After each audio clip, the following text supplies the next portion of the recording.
Hi, நம்ம ஒரு game விளையாடலாமா? நான் ஒரு ஆடியோ ப்ளே பண்ணுறேன். அதில் என்ன கேட்குதுன்னு கமெண்ட்டில் சொல்லுங்கள். இந்த ஆடியோவில் என்ன கேட்டுச்சுன்னு கமெண்ட் பண்ணிடுங்க. இப்போ இன்னொரு ஆடியோ ப்ளே பண்ணுறேன். இதில் என்ன கேட்குதுன்னு கமெண்ட் பண்ணுங்கள். இப்போது ஃபர்ஸ்ட் ஆடியோவில் ஸ்க்ரீனில் நீங்கள் பார்த்த தட் இஸ் எம்பாரசிங்னு கேட்டீங்க. செகண்ட் ஆடியோவில் ஸ்க்ரீனில் வந்த தட் இஸ் இன்ட் மை ரெசிப்ட்னு கேட்டீங்க. ஆனால் நான் ஆடியோவை சேஞ்ச் பண்ணவே இல்லை. ரெண்டுமே ஒரே ஆடியோ தான். ஆனால் நீங்கள் ரெண்டுலேயுமே ரெண்டு விஷயத்தை கேட்டிருக்கீங்க. ஆனால் உங்கள் பிரைன் நீங்கள் பார்க்குறது தான் நீங்கள் கேட்குறீங்கன்னு நம்ப வச்சுருக்கு.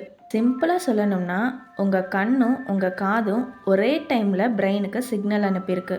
உங்கள் பிரெயின் உங்கள் எக்ஸ்பெக்டேஷனுக்கு ஏற்ற மாதிரி ரெண்டு சிக்னலையும் சேர்த்து ஒரு ரியாலிட்டியை உங்களுக்கு உருவாக்கியிருக்கு. ஸோ நீங்கள் பார்க்குறது ரியாலிட்டி இல்லை.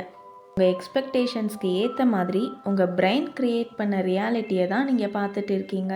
உங்கள் எக்ஸ்பெக்டேஷன்ஸ் சேஞ்ச் ஆகும்போது உங்கள் ரியாலிட்டியும் சேஞ்ச் ஆகும். இதை தான் பெர்செப்ஷன்னு சொல்லுவாங்க. அதாவது நீங்கள் பார்க்குற விதத்தை மாற்றும்போது நீங்கள் பார்க்குற விஷயங்களும் மாறும்.